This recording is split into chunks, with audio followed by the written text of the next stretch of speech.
RJAF. I thought it is something outside the campus. Thank you for promoting our research scholars. In many universities, we don't have a forum for research scholars.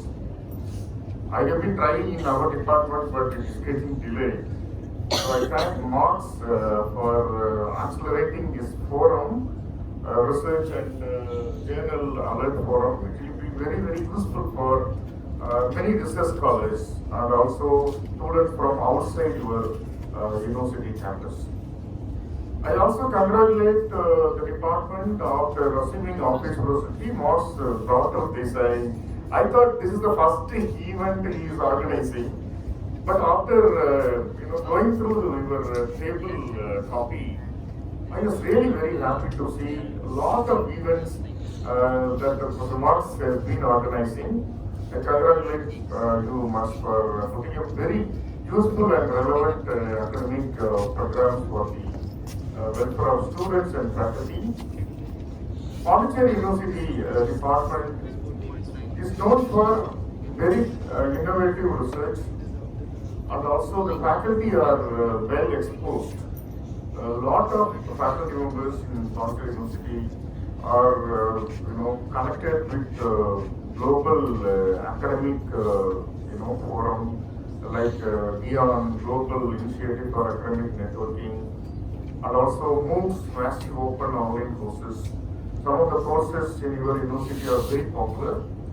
In this connection, I am very happy to be associated with this event, which is very, very important in the literary history of India. Before that, I would like to honor our Father Mark, who was responsible for Bama writing these curricles. Father Mark, I think many of you may not know. I just want to introduce Father Mark authored 14 novels in Tamil. Many of you may not know this. And this is the latest one, Munnati. This is about an important Jesuit, Tiringal. Tiringal you may not know. So this is the history of the biography of Tiringal, who was the important priest in Madam Bama's native place, Pudupatti. I visited Pudupatti last month. And this book talks about the kind of missionaries sacrifice in and around the entire Srivilliputtur and other areas. Thank you, Father Mark, for bringing out this book also. So this, not only that, Father Mark, actually now he is celebrating 40 years of his celibacy. Father became the official priest in 1982. Am I right, Father? 1982. Father Mark hails from the same place where Madam Bama is there. Thank you for your presence and thanks for motivating Bama to write your book like Kirk. The next important thing is Prabhakar spoke about celebration of academic fellowship with Professor Marx for about 30 years. Correct, Prabhakar? That is also celebrated along with Bauman's curriculum. So I don't want to promote Bama with a very kind of in a shortened circle. I would like to locate how Bama's curriculum and other works received in the global academic arena. One of the important things I want to share with you is Routledge India has initiated a project called WIC. WIC stands for Writers in Context. Writers in Context. In this Writers in Context, they have selected 10 writers across India. I think 7 books have come out. And one of the important authors is Professor Rajkumar in Delhi University, we are compiling the important works of Madam Bama. It is going on with the help of Bama. It is a very strenuous work. I was surprised to notice a lot of research papers, a lot of theses. Mark said it is 40. It is more than 400 now. It is more than 400 theses across India and also elsewhere in the world have been written on the novels of our writer Bama. So in this context, I would like to just to share some of my own understanding of the novel curriculum and how it can be discussed and how it can be compared and how it can be taken forward in this academic world. Number one, recently I came across a book titled Nomadic Subjects by Braitotti, an Italian feminist. I quote, "Language is a medium at the site of constitution of the subject. It follows that it is also the accumulated symbolic capital of our culture." The symbolic capital of our culture is very, very important. All of us are familiar that literature is a medium that promotes imagination, fancy, and also joyfulness. But it is not all the time true. Literature can also bring out suffering. It can also bring out the oppression. It can also bring out the bitter memories of not only Bama, but there is a space. And this space was rightly used by our writer Bama. I read in one of the articles goes like this: translation of Dalit texts is a linguistic revolution. It's a very important line. I learned it from Bama. The reason for her observation about translation of Dalit text in India is a linguistic revolution. The text curriculum itself is an example for a successful translation by Lakshmi Armstrong. Dear students, all of you are familiar with history of art, history of painting, and history of music. But many of us may not know there is another area called history of books. Alright? There are historians of books. How did we approach William Shakespeare's manuscripts? Through folios. Alright? Folio number 1, folio 2. We have secured the manuscripts of William Shakespeare. After that, many of you may not know, scroll came. S-C-R-O-L-L, scrolls, okay? So not tablets, but scrolls came.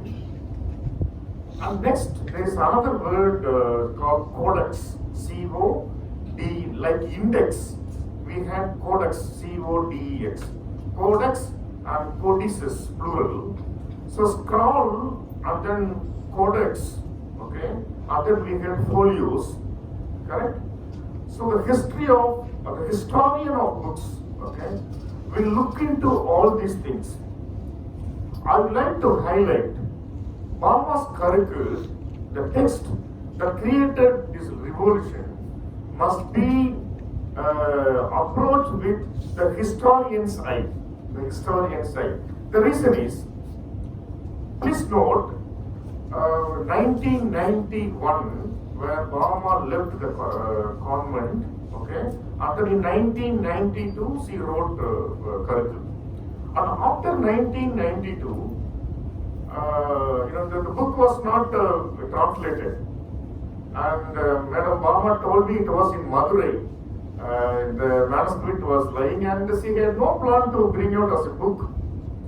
And only Mini Krishnan, who was supposed to join us today, but due to load of work, he was not able to join. And she initiated after Ashoka Mitra's review, and when she was in Macmillan, she arranged the translator Leslie Armstrong to bring out in English by Macmillan. The first edition was published by Macmillan. And then the second edition, when Minnie occupied another job in OEP, again Karku came in OEP as second edition. And then with Bama's postscript, Karku after 10 years. And before that, Karku won Crossword, one of the important literary awards in the world. So that created a lot of discussion in this world. So friends, I told you, we have to locate Bama's Karku with the historian of books, okay, the eyes of the historian of books. In England, very unfortunately, when people are mad after a horse, they won't call them horse maniac, correct? But when you buy more books, and if you keep it, and you will be called what maniac? What is the word we use for a person who is mad after books? Bibliomaniac, alright? So people spend a lot of money in horse riding, alcohol and other things. We never call them, they are mad people. But people who buy more books are called bibliomaniac. So when you read a bibliophile, one who loves book, but if you are if you love more, you become a kind of a mad person and will be called bibliomaniac. So when you approach Bama's Karku with all these, how it was produced in Tamil, and then how many appearances were there as Macmillan and the OEP, and how many reviews came. There was one journal called Guna PP, I think many of you might have heard of this. Guna PP carried the third chapter of Bama with a lot of review. So many of you may not know this. So the historian of books will look into all this now, like new historicist, will look into all those important extra literary factors that was responsible for the success of this book. Okay. So in that connection, I would like to locate Bama globally in this lecture. Bama herself says in page number 137. This is a text for liberation of Dalits. A text which was written for liberation of people is one of the important things we have to note. As Dr. Ambedkar pointed out, unfortunately, caste is a state of mind. It is a state of mind. It is a disease of the mind. It is a disease of the mind. When you read Bama's Karku, the quotation, will be true if you read this. Caste is a state of mind. It is a disease of the mind. When you read chapters 3, 4, and 5, Bama's Karku, you will understand how caste has become the state of mind. It is a disease of the mind. The teachings of the Hindu religion are the root cause of this disease that is near Ambedkar. So, when you read Bama's Karku, and then if you understand Ambedkar's quote, you will definitely come to a conclusion. Bama's Karku has created a cognitive revolution in a Tamil society, a cognitive revolution in understanding not only the language of the marginalized, how the ordinary language became extraordinary, how the trivial things were treated as very important factors. Okay, and when you read Things Fall Apart, I'd like to look at the Igbo words that were used in Things Fall Apart by Chinua Achebe, and also some of the words that Bama uses in her book Karku will be similar to give life for the words. And the title also, I come to the title later. Lot of, when you read the introduction given by Mark, Father Mark says, this book, Karku, is not an autobiography. It can't treat this as an autobiography. It is not a history, okay? It is not a fiction, okay? But it is all rolled into one. The first point I'd like to highlight is it crossed boundaries of literary genres. I'd like to call this autoethnography. Prabhakar pointed out, this is an autobiography of a community. Okay, in that context, we can say Karku can be seen as an autoethnography. This autoethnography is very, very important in the North American literary world. Okay, but the next important word I would like to relate and highlight here is testimonio, other important word. Testimonio is again a Spanish word. It means witness narrative. It means what? Witness narrative. Testimonials are produced on 3 occasions. War, oppression, and revolution. Only on these 3 occasions, the Mexican American produce testimonials. The other important information about testimonial is understood as a female gendered genre of writing. They conclude literature is patriarchal, language is patriarchal, so there is a necessity for writing by women. Okay, they want to create their own literary corpus, and so there is a testimonial. Okay, so testimonial. When you read M.S.S. Pondian's review in EPW, he wrote an article in EPW and then he said, Bama's Karku must be considered as a Dalit women's testimonial. The testimonial, I told you, it is a witness narrative produced on 3 occasions during war, oppression, and revolution. Okay, so you can say it is a text produced during oppression. Okay. The next important thing about Bama's Karku that we have to take it forward, I always remember these 3 important incidents that took place in the world. Number 1, Rosa Parks. Okay, her full name is Rosa Louise Macaulay Parks, who was responsible for the civil rights movement in African American history. So she was an American activist in the civil rights movement. So best known for the role in Montgomery bus boycott. Okay, she refused to give seat for the white person because the bus was segregated.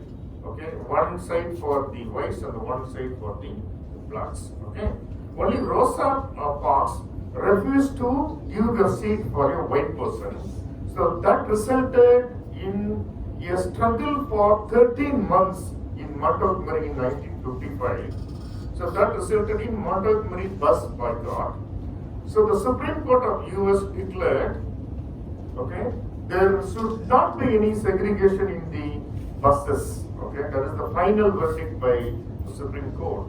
Just one lady was able to create a revolution in a society based on racism. It can be possible, right? So then the same US government honored Rosa Parks as the first lady of civil rights,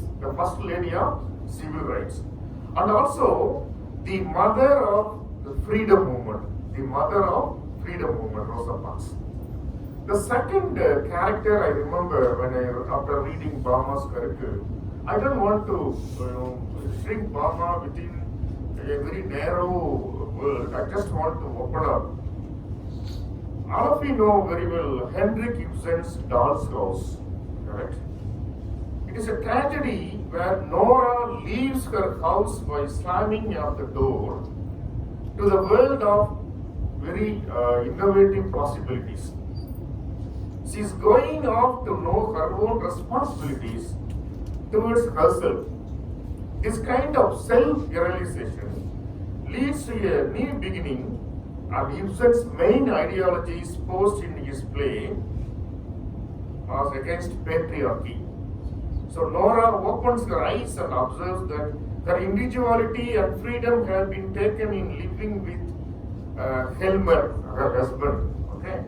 So here, Nora slamming the door, Rosa Parks, okay, not giving seat. The next revolt I would like to highlight is the Charner revolt in Travancore. It is considered as one of the important revolutionary movements in Indian freedom struggle, using clothing as a tool of repression. There is one lady named Nangeli, Nangeli. So this woman from depressed caste in the princely state of Travancore cut off her own breast when she was asked to pay something called a breast tax. She was one of the many rebellious women of Travancore who fought for the right to cover their breast. So this movement is not at all recorded in the history. So when you read all these things, so I just want to interconnect Obama leaving the convent, okay, resulted not only in the self-discovery, but it resulted in discovery of a community that were trivialized, marginalized at science stream. So should I call this writing as protest writing? I don't want to call protest writing because protest is momentary. If I say Bauma's Karki is a protest text, it means what? I am reducing the text into a one action. It is momentary. If it is a momentary text, we will not celebrate 30 years of its publication in the world. So Bauma had a very strong propensity towards Jesus Christ. Her thought is like this. This made her to become a nun. Her 7 years as a nun life dejected her from what she believed to be the Christianity by speculating how the Dalit children were treated inhumanly by the nuns. So leaving, husband's home, slamming the door by Nora, leaving the convent, okay, resulted in creating a text like Karku is one of the important things as a historian of books must discuss. Okay? It brings out not only literary history into flow, not only the cultural history, but the history of the entire community who have been sidelined not only in Vaputhupatti, but the entire India, okay, where we have the urban, there is one India, we have a dual India where the mainstream India and then the side stream India. When you read Maya Angelou's autobiography, The Caged Bird, okay, it's a poem. I know why the caged bird sings. When you read this, and then if you read Bauma used to compare herself to a falcon. Okay, after leaving the convent, she said, "My wings were clipped. My wings were clipped in the convent. When I came out of the convent, I felt like a falcon. Okay, flying high in the sky with a lot of freedom and air." So I have to relate Maya Angelou's The Caged Bird. Okay, and here is a bird. Maya Angelou's bird is a caged bird, but Bauma's freedom is like a falcon enjoying the freedom in the sky. The two autobiographies, I know why the caged bird sings, and Bauma's Karku are the first autobiographies of the writers representing the people's voice. So that is very, very important. Here, the self of the author becomes synecdoche itself, a plural self. These two texts are from two different cultures, but they stand examples for cultural hegemony, which includes domination of social, political, and religious institutions. Okay, Obama and Maya Angelou, have broken up these hegemonious boundaries and have emerged successful in establishing their identities. So these autobiographies are evidences to prove that they have broken the shackles of cultural hegemony. So the text which crossed the genres, they crossed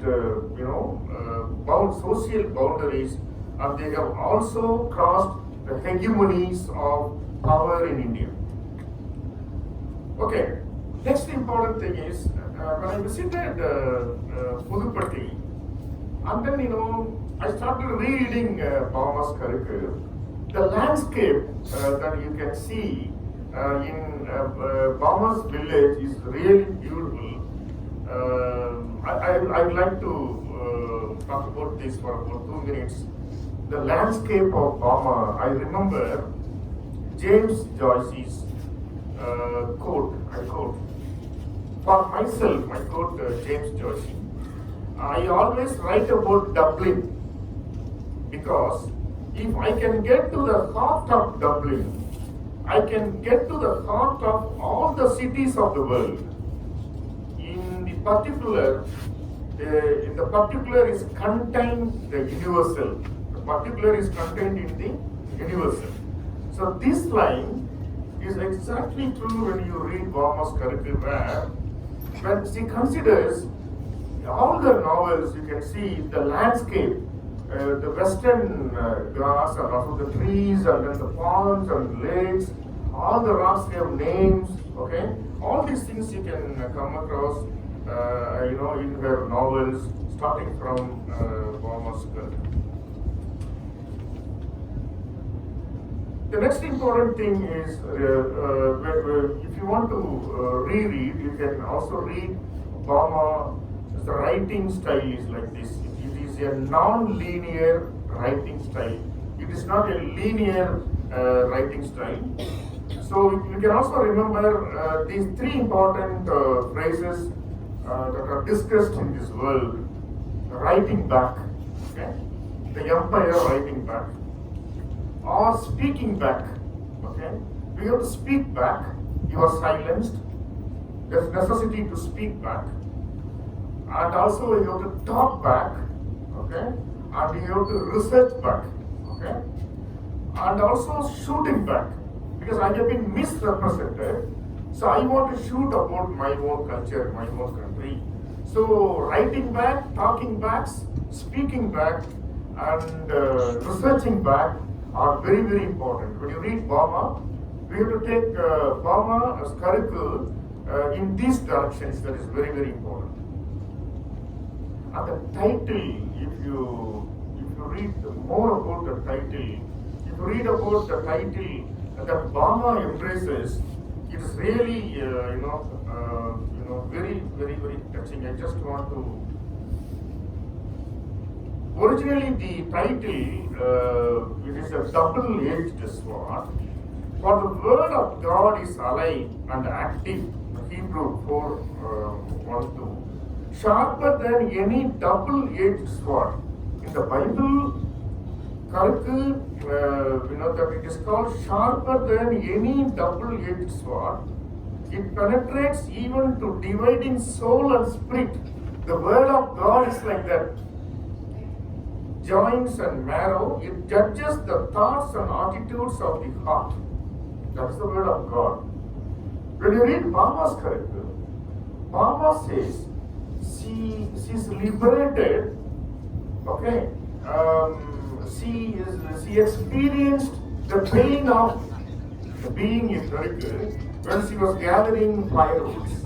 Right? Not only that, the same character is positively taken by Bauma, and then she says, I feel like, the palmyra leaf, okay?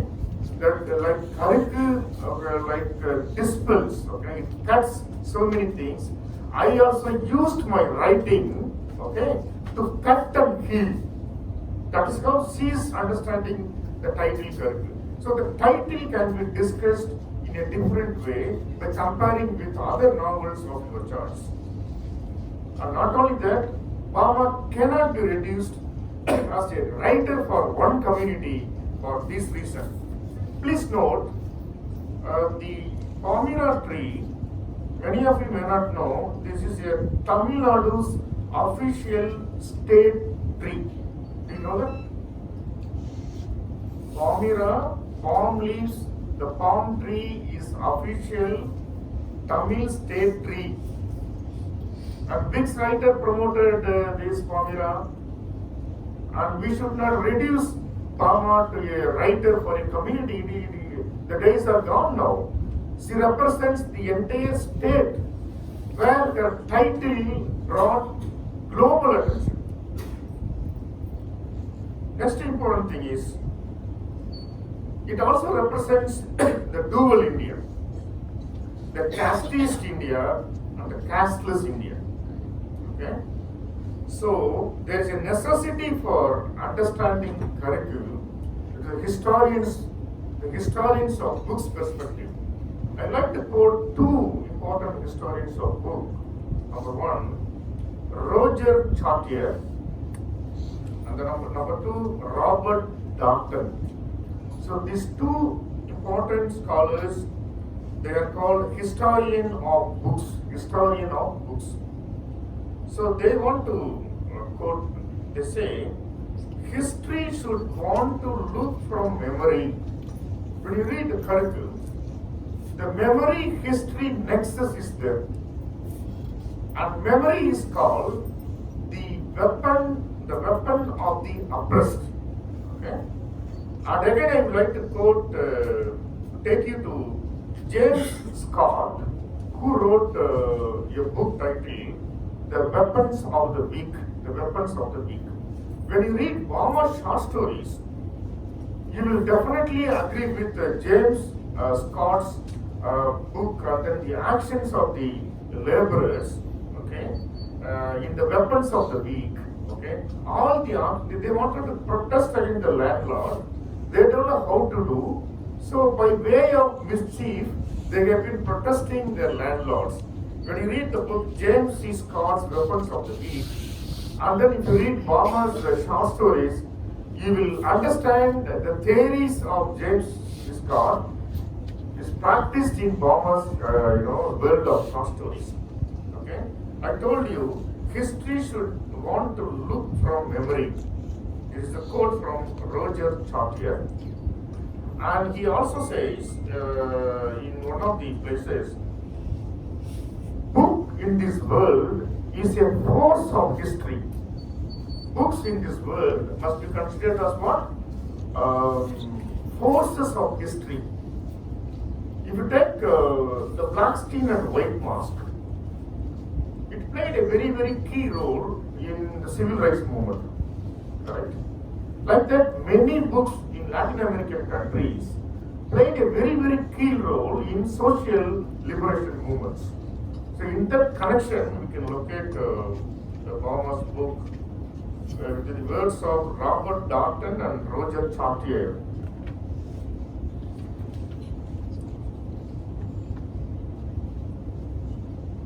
They talk about the natural dialectics you can see in Bama's works, particularly curriculum. You can see in nature, everything is interconnected with each other. You cannot forget nature. Okay, if you read Bama's works, nature will take you, and the natural dialectics are there in her work. And she talks about a lot of experiences, her way of life, protest.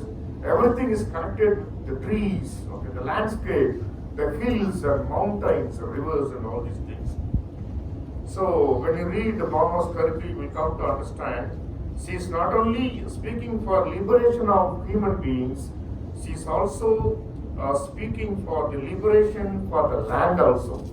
So that is also a very important point that I wanted to highlight.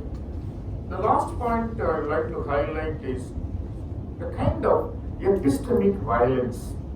Of all the violences in this world, physical violence, psychological violence, The epistemic violence is very notable thing that we have done.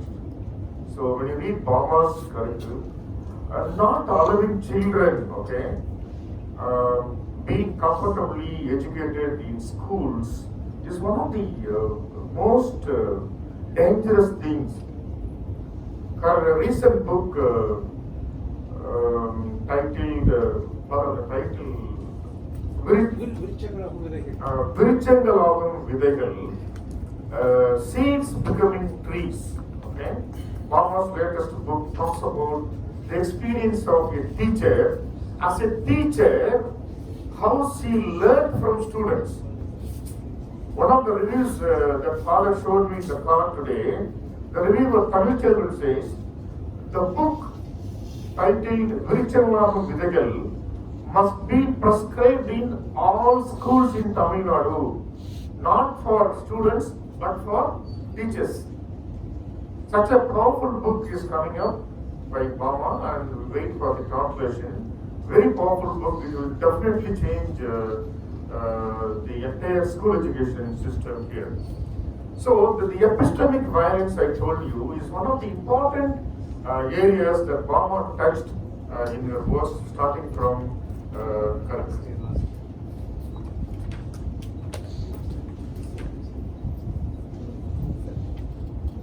I just want to wind up with Walt Whitman's famous time now much.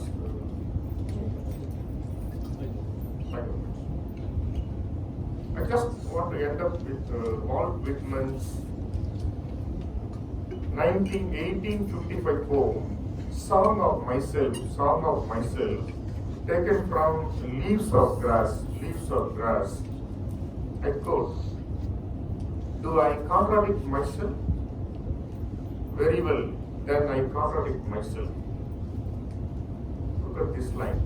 I am large. I contain multitudes. This line is very powerful. I am large. I contain multitudes.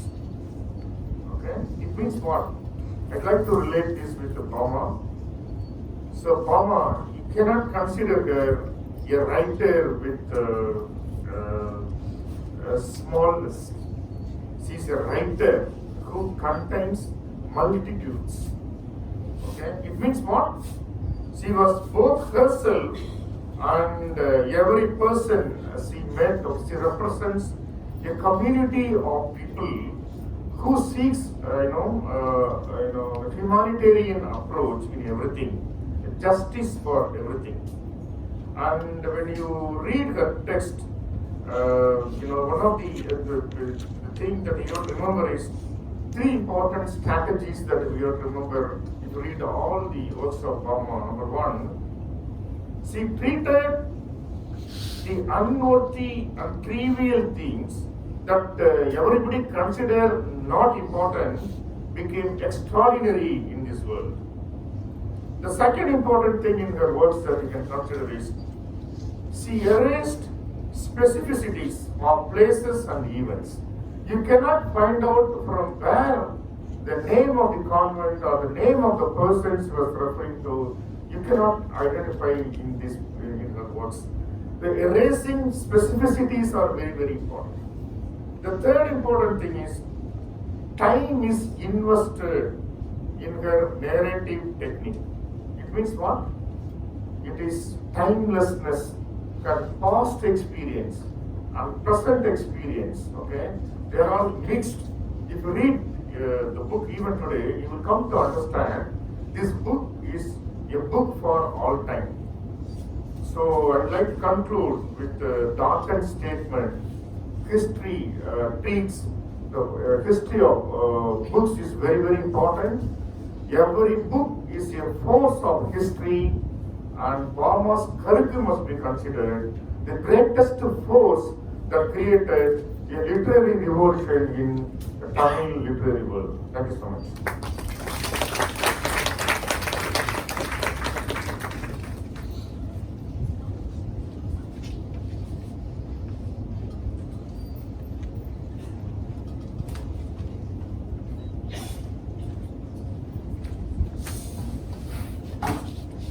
such an informative talk, sir. I now welcome questions from the audience.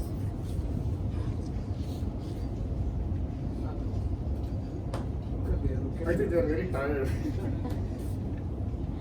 Okay, there are questions to answer.